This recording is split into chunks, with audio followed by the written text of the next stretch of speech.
Hi friends, இப்போ நம்ம தமிழும் சரஸ்வதியும் சீரியலோட ரிவ்யூ தான் பார்க்க போகிறோம். வாங்க வீடியோக்குள்ளே போகலாம். இதில் ஃபர்ஸ்ட் ஸ்டில்லையே தமிழ் எதுக்காக அர்ஜுனை எல்லா தப்பையுமே ஒத்துக்க சொல்லி மிரட்டிகிட்டே இருக்காங்கன்னு சொல்லிட்டு அர்ஜுன் கிட்டேயே ராகினி கேட்டுட்டு இருக்காங்க. ஆனால் இதை கேட்ட அர்ஜுனோ மனசுக்குள்ளேயே ஒருவேளை ராகினிக்கே நம்ம மேலே டவுட் வந்துருச்சா என்னன்னு சொல்லிட்டு சந்தேகப்பட்டுட்டு ராகினி கிட்ட என்ன சொல்றதுனே தெரியாமல் நின்றுட்டு இருக்காங்க. ஆனால் கரெக்டான நேரத்தில் அர்ஜுனை காப்பாற்றுற மாதிரி அர்ஜுனோட அக்காவும் அம்மாவும் ராகினி அப்படியே டைவர்ட் பண்ணுற மாதிரியே சரஸ்வதியை பற்றி ரொம்பவே கேவலமாக பேச ஆரம்பிக்கிறாங்க. உடனே இதை கேட்ட ராகினியோ தயவு செஞ்சு அப்படி பேசாதீங்க, கண்டிப்பாக அவங்க தப்பு பண்ணியிருக்க வாய்ப்பில்லைன்னு சொல்லிட்டு அவங்களுக்கு சப்போர்ட்டிவா பேசுறாங்க. அதே மாதிரி அர்ஜுனும் அவங்க மேல நம்பிக்கை வரணுன்றதுக்காக ராகினிக்கு ஆதரவாவே பேசிட்டு இருக்காங்க. உடனே இதை புரிஞ்சுக்கிட்ட அர்ஜுனோட அக்காவும் அம்மாவும் தமிழ் அர்ஜுனுக்கு பண்ண எல்லா விஷயத்தையுமே சொல்லி காட்டிட்டு, அந்த குடும்பத்துல இருக்கவங்க உன்னை இவ்வளவு குடும்பப்படுத்திருக்காங்க, ஆனா நீ அப்ப கூட அவங்க மேல நம்பிக்கை வச்சு பேசிட்டு இருக்க. ஆனா உன் பொண்டாட்டி என்னடானா உன் மேலேயே நம்பிக்கை இல்லாத மாதிரி உன்கிட்டயே கொஸ்டின் கேட்டுட்டு இருக்கா. இதெல்லாம் எங்கதான் போய் முடிய போகுதுன்னு தெரியலன்னு சொல்லிட்டு இருக்காங்க. உடனே இதை கேட்ட ராகினியும் எப்பவும் போலயே ரொம்பவே முட்டாள்தனமா அவங்க நடத்துற நாடகத்தை எல்லாத்தையுமே நம்பிக்கிட்டு நம்ம தெரியாதனமா அர்ஜுன் கிட்ட கேள்வி கேட்டு அவனை கஷ்டப்படுத்திட்டோமோன்னு சொல்லிட்டு யோசிச்சுக்கிட்டு அர்ஜுன் கிட்ட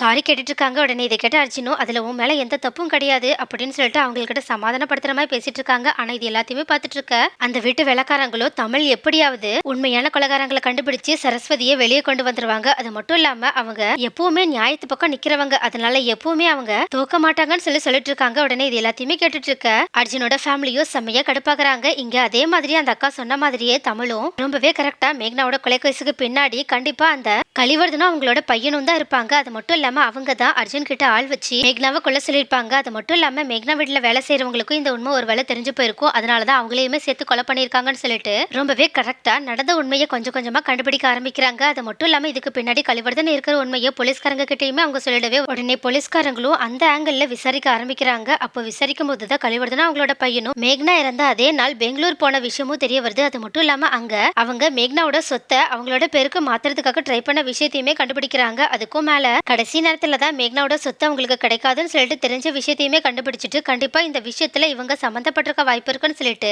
அவங்கள பத்தின எல்லா இன்ஃபர்மேஷன்ஸையும் விசாரிக்க ஆரம்பிக்கிறாங்க. ஆனா இந்த பக்கம் அர்ஜுனோ இந்த விஷயம் எதுவுமே தெரியாம கண்டிப்பா இந்த விஷயத்துல நம்மளும் சரி கலிவர்தனும் சரி மாட்டிக்க மாட்டோம், எப்படியோ நமக்கு அவங்க தரதா கொடுக்க வேண்டிய கம்பெனி வரலனாலும் இப்போ நம்மளோட திருப்திக்காக அந்த சரஸ்வதியை கொடுமைப்படுத்தி அது மூலயமா தமிழை கஷ்டப்படுத்தலாம்னு சொல்லிட்டு ஒரு பக்கம் சரஸ்வதியை கொடுமைப்படுத்தி தமிழை கஷ்டப்படுத்திட்டு இருக்காங்க. அதே மாதிரி இன்னொரு பக்கமோ தமிழை எந்திரிக்கவே முடியாத அளவுக்கு அடிக்கணும்ன்றதுக்காகவே அவங்களோட கம்பெனிலேயுமே ப்ரொடக்ஷன் டீம்ல நிறைய பிரச்சனைகளை உண்டு பண்றாங்க. ஆனா தமிழும் இப்போதைக்கு சரஸ்வதியை வெளியே கொண்டு வரதுலயே மும்மரமா இருக்கனால அங்க என்னென்ன பிரச்சனை நடந்துட்டு இருக்குன்னு சொல்லிட்டு அதை கண்டுக்கவே மாட்டேங்கிறாங்க. அதனால அங்க நடக்கிற விஷயத்தால வசுவோட ஹஸ்பண்டும் செம்மையா கடுப்பாக்குறாங்க. அது மட்டும் இல்லாம நடக்கிற எல்லாத்தையுமே வீட்டுக்கு வந்து சொல்லிட்டு ரொம்பவே புலம்பிட்டு இருக்காங்க. அது மட்டும் இல்லாம தமிழுமே கண்டுக்காம இருக்கனால அவங்க மேலேயுமே இவங்க கொஞ்சம் கோவத்தோட இருக்காங்க. ஆனா வசுதான் அவங்களோட ஹஸ்பண்ட் கிட்ட சொல்லி புரிய வச்சு தமிழோட நிலைமையை எடுத்து சொல்றாங்க. அதனால அவங்களுமே கம்பெனில நடக்கிற பிரச்சனைகள் எல்லாத்தையுமே கொஞ்சம் கொஞ்சமா தீர்க்கறதுக்காக கஷ்டப்பட்டு இருக்காங்க. ஆனா அர்ஜுனோ நிறைய ஆளுங்களை செட் பண்ணி கம்பெனியில இன்னும் அதிகமான பிரச்சனைகளை உண்டு பண்ற மாதிரி பண்ண வைக்கிறாங்க. அதனால ஒர்க்கர்ஸ்க்கு நடுவுல நிறைய கருத்து வேறுபாடு வந்து அதனாலேயே ப்ரொடக்ஷன் எல்லாத்தையுமே ஸ்டாப் பண்ற லெவலுக்கு போறாங்க. அதனால கடைசி நிமிஷத்துல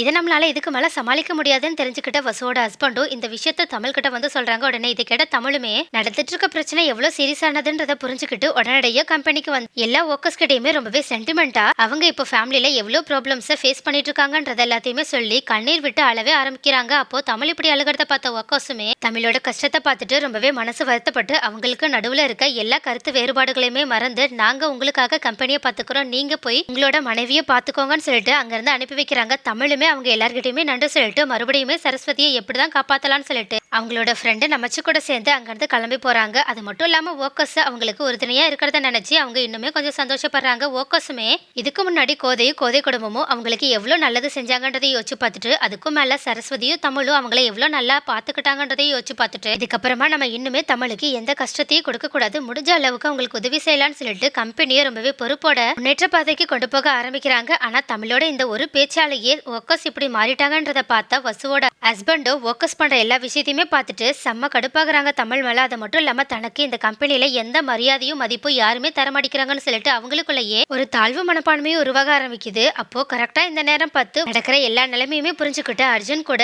அவங்களை ஏதாவது ஒரு விதத்துல யூஸ் பண்ணிக்கலாம்னு சொல்லிட்டு அதுக்கு தனியா திட்டம் போட ஆரம்பிக்கிறாங்க. ஆனா இந்த விஷயம் எதுவுமே தெரியாத தமிழோ எப்படியாவது கொலை பண்ணவங்க யாருன்றதை கண்டுபிடிக்கணுன்றதுக்காக அங்க மேக்னா கொலை பண்ண இடத்துக்கு போயிட்டு ரொம்பவே தீவிரமா சுத்தி முத்தி பார்த்துட்டு இருக்காங்க. அப்போ கரெக்டா வேற ஒரு பக்கத்துல இருந்த பில்டிங்ல ஒரு கேமரா இருக்கிறத பார்த்துட்டு செம்மையா ஷாக் ஆனது மட்டும் இல்லாம அந்த கேமரா ஆனாவும் இருக்கிறத பார்த்துட்டு அந்த வீட்டுக்காரங்க கிட்ட போயிட்டு இந்த கேமராவோட ஃபுட்டேஜை மட்டும் எங்களுக்காக ப்ளே பண்ணி தர முடியுமா? ஏன்னா இங்க ஒரு கொலை நடந்திருக்கு, அந்த கொலையோட ஏதாவது ஒரு சம்பவம் இதுல பதிவா இருக்கும்னு நினைக்கிறோம், அதனால தயவு செஞ்சு அதை பார்க்க மட்டும் அனுமதி கொடுங்கன்னு சொல்றாங்க. ஆனா ஃபர்ஸ்ட் அந்த வீட்டுக்காரங்களோ அதெல்லாம் பண்ண முடியாதுன்னு சொல்லிட்டு மறுத்தாலும் அடுத்தடுத்து தமிழ் அவங்களோட குடும்ப நிலைமையெல்லாம் சொல்லி சரஸ்வதி இப்போ இருக்கிற நிலைமையையும் எடுத்து சொன்னதுனால அவங்களும் மனசு வந்து அந்த ஃபுட்டேஜ் எல்லாத்தையுமே தமிழ் கிட்ட காட்டுறதா ஒத்துக்கிறாங்க. அது மட்டும் இல்லாம அந்த எல்லா ஃபுட்டேஜுமே தமிழுக்கு ப்ளே பண்ணியும் காட்டுறாங்க. தமிழுமே மேக்னா கொலை செய்யப்பட்ட அன்னைக்கு டேட்டையும் நேரத்தையும் கரெக்டா ஞாபகம் வச்சு அந்த நேரத்தை படி அப்போ அந்த நேரத்துல அங்க யாரெல்லாம் வந்தாங்கன்னு சொல்லிட்டு நோட் பண்ணிட்டு இருக்காங்க. அது மட்டும் இல்லாம இதுல யாராவது ஒருத்தரோட ஃபேஸ் தெரிஞ்சா கூட போதும், அவங்க மூலயமா நம்ம கண்டிப்பா கொலைகாரங்களை கண்டுபிடிச்சலாம்னு சொல்லிட்டு ரொம்பவே தீவிரமா பார்த்துட்டு இருக்காங்க. ஆனா அங்க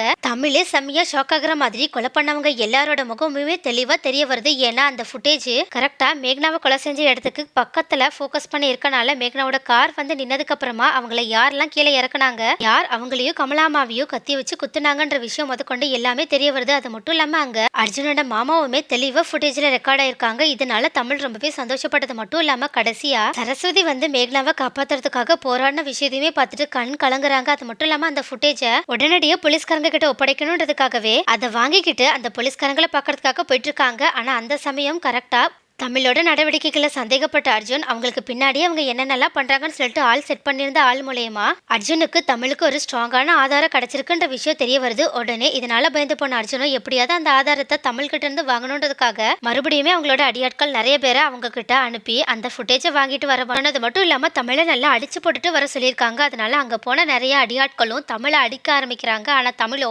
எப்படியாவது சரஸ்வதி எந்த தப்பு பண்ணலன்ற உண்மையை எல்லாருக்கும் நிரூபிக்கணும், அதுக்காக இந்த ஆதாரம் ஒண்ணு மட்டும் தான் இருக்கு, அதனால இந்த ஆதாரத்தை எக்காரணம் கொண்டும் யாருமே எடுத்துட்டு போக விட்டுறக்கூடாதுன்னு சொல்லிட்டு அந்த ஆதாரத்தை அவங்க கொடுக்க மறுக்கிறாங்க. அதனாலேயே அந்த அடியாட்கள் தமிழை ரொம்பவே பலமா தாக்குறாங்க. ஆனா தமிழோ கடைசி வரைக்கும் அந்த ஆதாரத்தை கொடுக்கல. ஆனா அப்படி ஒருத்தங்களை போட்டு நிறைய பேர் அடிச்சிட்டு இருக்கத பாக்குற பக்கத்துல இருந்த ஆளுங்களும் அவங்களை காப்பாத்துறதுக்காக வராங்க. உடனே அந்த அடியாட்களுமே நிறைய பேர் வரதை பார்த்துட்டு பயந்துகிட்டு தமிழை அப்படியே விட்டுட்டு போயிடுறாங்க. உடனே தமிழும் அடி வாங்கிட்டு எவ்வளவுதான் இருந்தாலும் அதே காயத்தோட போலீஸ் ஸ்டேஷன் போயிட்டு அந்த ஆதாரத்தை போலீஸ்காரங்க கிட்ட கொடுத்துட்டு அப்படியே மயக்கம் போட்டு விழுந்துடுறாங்க. உடனே இதனால பதறி போன போலீஸ்காரங்களும் அந்த ஆதாரத்தை எடுத்து வச்சுட்டு தமிழை ஹாஸ்பிட்டல்ல அட்மிட் பண்றாங்க.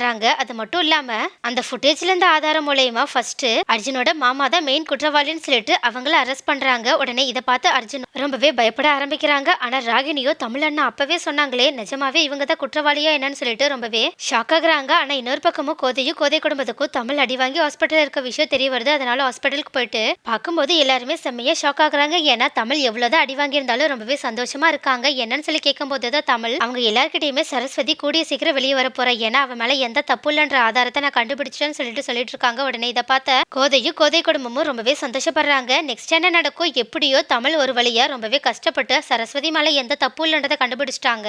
அதே மாதிரி அந்த ஃபுட்டேஜ் மூலயமா உண்மையான குற்றவாளி எல்லாரையுமே கொஞ்சம் கொஞ்சமா போலீஸ்காரங்க நெருங்கி எல்லாரையுமே கண்டுபிடிச்சு அரெஸ்ட் பண்ண போறாங்கன்னு நினைக்கிறேன். அடுத்து இந்த பிரச்சனைகள் எல்லாத்துல இருந்தும் அர்ஜுனும் கலிவர்தனோட பையனும் எப்படிதான் தப்பிக்க போறாங்க, அர்ஜுனோட உண்மையான முகம் ராகினிக்கு கூடிய சீக்கிரம் தெரிய வரப்போகுது. அதனால ராகினியோட ரியாக்ஷன் அடுத்து என்னவாதான் இருக்கும், இது எல்லாத்தையுமே நெக்ஸ்ட் வீடியோல பார்க்கலாம்.